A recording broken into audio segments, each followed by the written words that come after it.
rye whiskey, I cry. If you don't give me rye whiskey, I surely will die.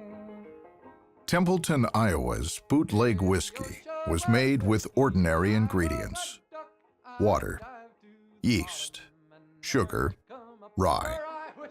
But the ingredients in its story are far from ordinary. Immigrant pioneers who built a town on America's prairie frontier. A war in Europe against the German Empire that led to a war in America on liquor and beer. Pro-prohibition vigilantes who were equal parts bigots and buffoons.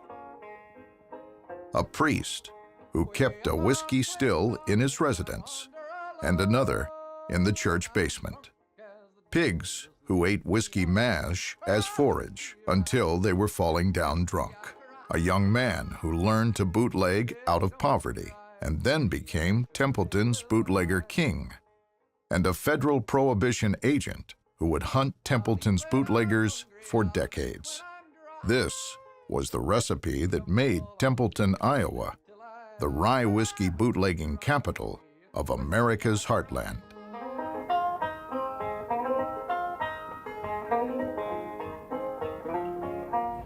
This is old school, cool as hell. This you have to know what you're doing. You can't just push a button on a computer. You know, like most people do in these big factories, which they all screw you. This is the real shit. So this is Lorraine Sextro's recipe from the 30s. They made 500 gallons a day. The height of production, it went to New York, Denver, Colorado, Chicago, Nebraska, Kansas City, and Iowa. And this was Al Capone's favorite. But we will always be 15-gallon drum. It's made exactly like she did 100 years ago, you know. Had one gentleman that wanted to buy this at one time and mass produce the white. And I told him, I won't do that because you take your grandma's recipe that you like the best for eating dinner and make that for 10,000 people. It won't taste the same, and I'm not going to do it. When you drink this whiskey, you're going home for Thanksgiving dinner. When you drink everything else, you're going through a fast food restaurant. I'll put it up against anything on purity, anything. There's not a whiskey on the market this pure, and there's nothing that'll mix this good. Hell, it's the best damn whiskey out there, and I challenge anybody. I'll run a taste test with anybody. I don't care who they are. And everything is era-specific, and it will always be era-specific because we believe there's magic in that formula. And just try our product. You'll see, you'll feel the magic. You'll taste the magic. You'll come back for more magic. It's just like that. This is an up-and-coming brand just because I've had one bottle from them and I fell in love with it, and Sean liked it too, and now we think it's like Dusty whiskey, and it just came out though. Not a plug, but check out Blind Barrels. This is where we found this actually. And then Dan goes, I must own a bottle. Yeah, I got a hold of Bobby Reached out over to there. Bobby, and now owns a bottle. Yeah, there's one here. Yeah. This is Specifically this one. ILR. Somebody posted a picture in our Discord the other day that they found these in like a store shelf. It wasn't this label, but it was the ILR company. Yeah. It is Iowa Legendary Rye. This is the gold label. This apparently comes out, I think, in March of 24, so very soon here.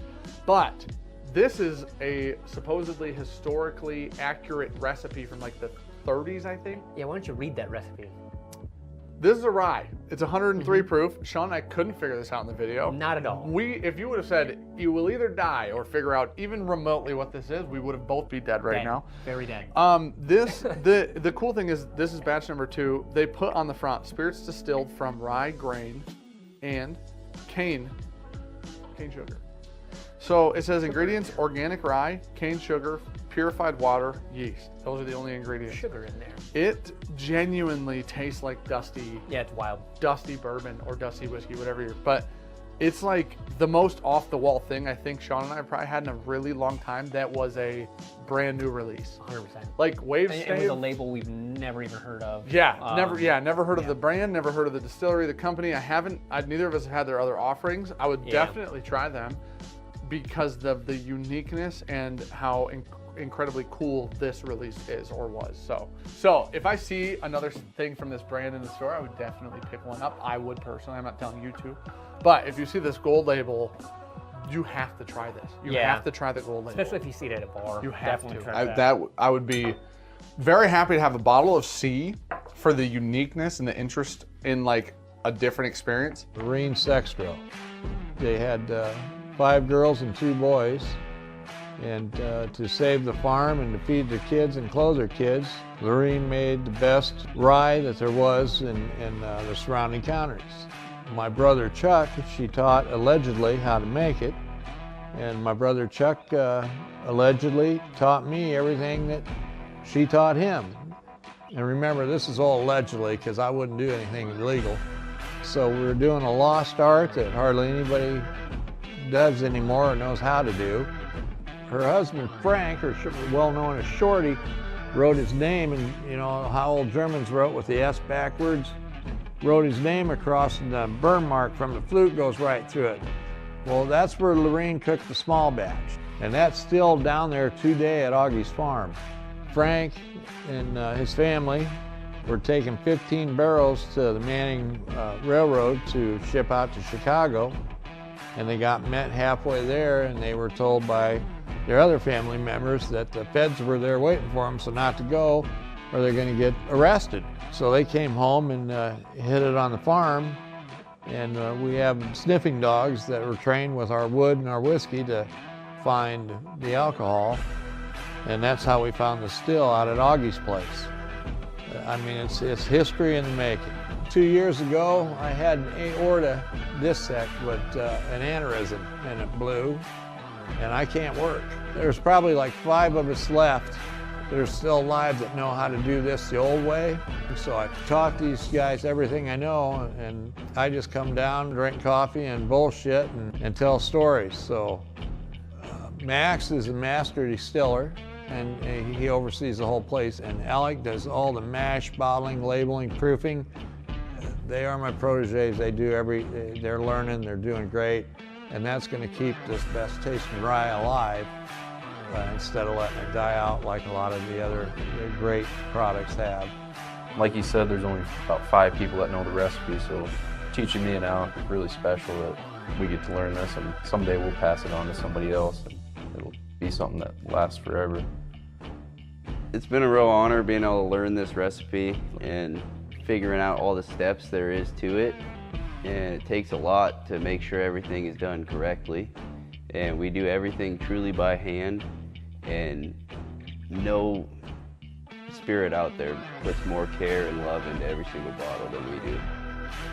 These guys make it just like she did.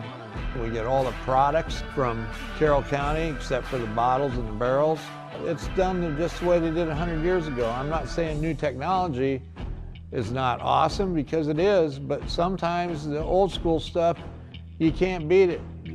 I mean, this is the real shit. This is done the way it was done, exactly the way Lorene made it, and it was famous. It went all over to Kansas City, Chicago, Illinois, Omaha, Iowa. There is no better. You know, I can't take credit for any of it. I just kept alive something that, allegedly, I kept alive something that there's no better than. This is the real shit. It's not fabricated, it's not made up stories. When you drank this back in the old days, it's exactly the way it tasted then. And that's what I'm proud of.